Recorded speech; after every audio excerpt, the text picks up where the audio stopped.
On May 19th, 2026, I was at the hospital spot in LaPorte to catch Amtrak 174, the Mark B. Kenny unit, aka the most boring special unit on the roster, but it's a P-42DC and it has extra historical significance, being the first one ever painted into Phase 7, so I figured it would be worth catching despite the bland appearance. Either way, once I got to the hospital spot, I was expecting a short wait for Amtrak. It was not. We soon heard roaring around the curve and thought, this has got to be Amtrak. Nope, it was Norfolk Southern 10R heading to Elkhart with two Beanstiff engines. The trailing unit was an AC-44, which is rare, but I was still disappointed. Also, if you haven't noticed yet, this footage isn't compressed.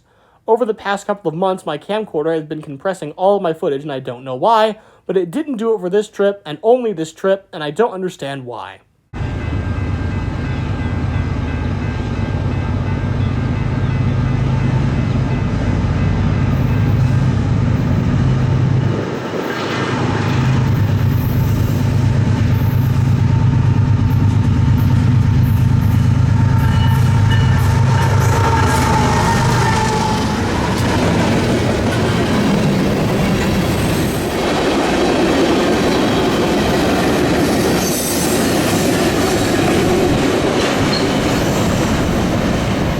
After a fairly long wait, I saw one of my friends, LaPorte Railfans, show up. This guy only shows up for special units right before they come and then leaves right after they leave. So I knew 174 had to be close. As he was making his way towards the tracks farther down at the hospital spot, I heard the sound of a train coming around the corner and a horn. Yes, Amtrak. Nope. It was CPKC Trackage Rights Manifest 230, heading from Bensonville Yard to Montreal, with a KCS leader and CP unit trailing. These units must have stayed on this train for a while, as I saw them in Bensonville Yard the following weekend.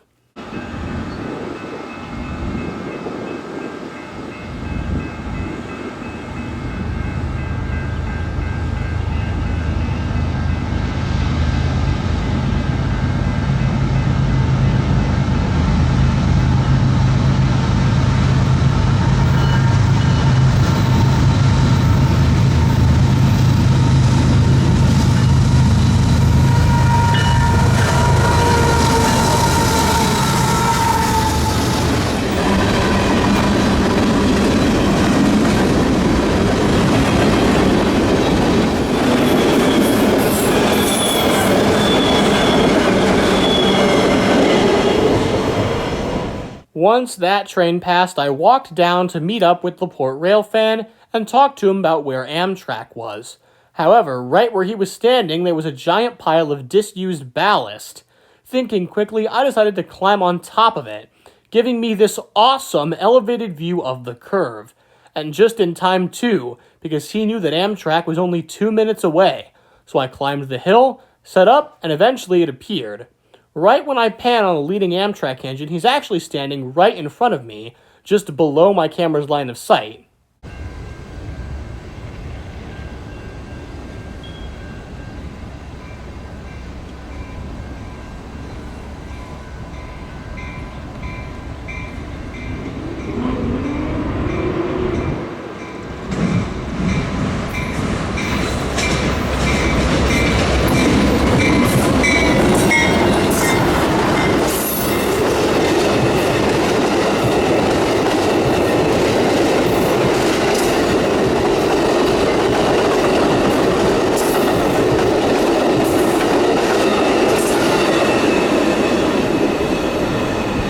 Ten days later, on May 29th, 2026, I wanted to go railfanning for a very specific reason. This day marked 4 years since I started railfanning, so I wanted to go to the depot, my first railfanning location, and get some shots. My friend Private Panzer was also going to be there, and I wanted to talk to him. Once we got there, it was about a 30-minute wait before a very nice train rolled by. NS-257, the daily intermodal from Harrisburg to Chicago, with a double ace consist, and the trailing one was NS-1231, the Atlanta. I had known this train was coming, and it just so happened to roll by while we were there, so hey, I'm not complaining.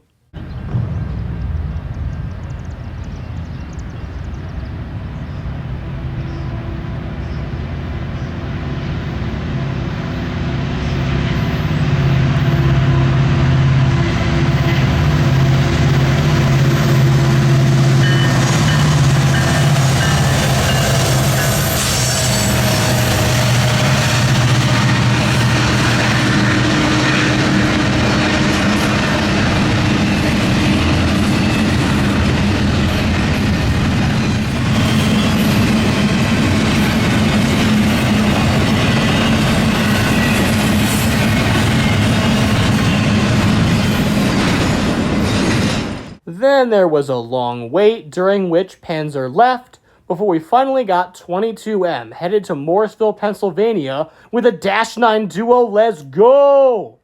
Also, take note of the number on that leading unit. It'll be important later.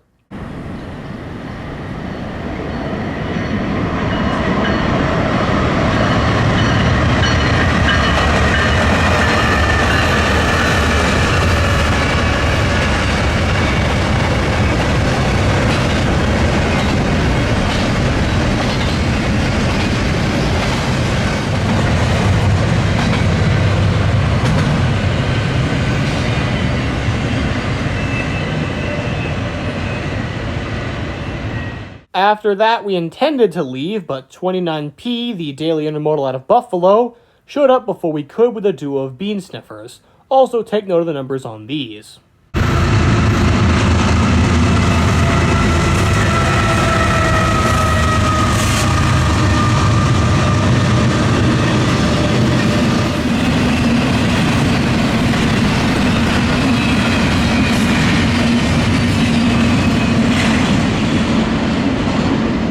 Later that week, on June 2nd, I'm back at the other side of the depot with Panzer once again. It took a while before anything showed up, but when something did, it was really nice. The train was NS-264, the Berkshire and Eastern Transfer Intermodal to Voorheesville, New York, with the same -9 that was leading 22M the last trip in the lead, and an ACC number 1806 trailing second. What a consist. Wouldn't be shocked if these two locomotives are retired in the following year or two.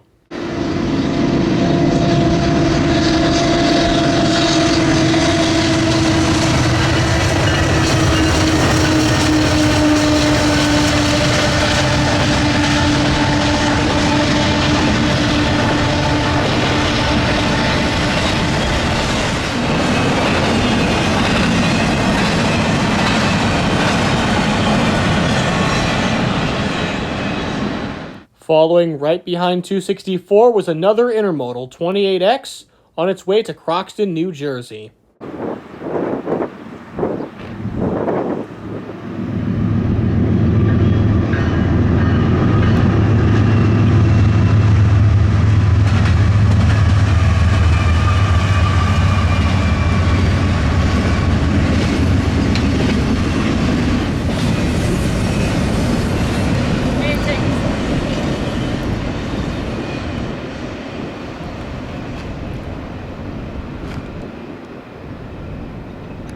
'And just like the last trip, it finished with two bean sniffers, this time on the BNSF Transfer Intermodal 267 from Columbus, Ohio to Chicago. These are also the same two bean sniffers that we saw leading 29P the last time. What a coincidence.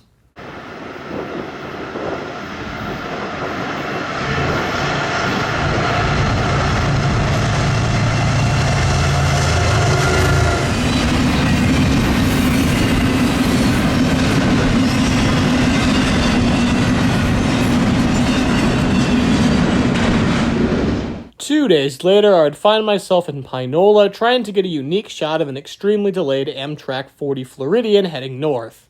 However, once I got there, I noticed the head end of NS-267 sitting way down the tracks. At the time, I had no idea why it was stopped here. Either way, after quite an extensive wait, we saw the Amtrak headlights in the distance, and the northbound Floridian from Miami blitzed past, with Amtrak 318, a 250 unit in the lead, and Amtrak 22, a Phase 5 P42 trailing second.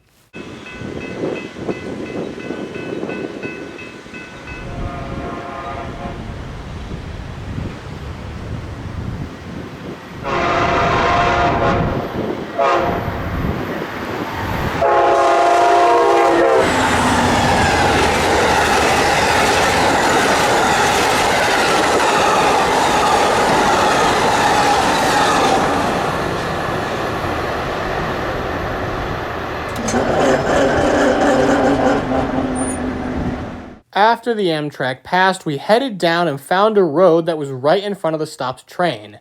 To our shock, the unit was long hood forward, which meant that there was likely a unit in front of it that broke down and got decoupled. And those suspicions were later confirmed. When I got home, I found out that LaPorte Railfan had caught BNSF 8172, the unit that was previously in the lead of this train, pulling into the rip track in LaPorte. What I believe happened was the 8172 broke down in Pinola, so they stopped the train. Then the 8172 was decoupled and ran back to LaPorte to get parked into the rip track. The following day, LaPorte Railfan caught an NS-9, running light and eventually coupling up to 267 to take it to its final destination. And yeah, that's all I have for this video. Hope you enjoyed, and make sure to catch those units while you can, especially the very boring special units, and I will see you in the next video.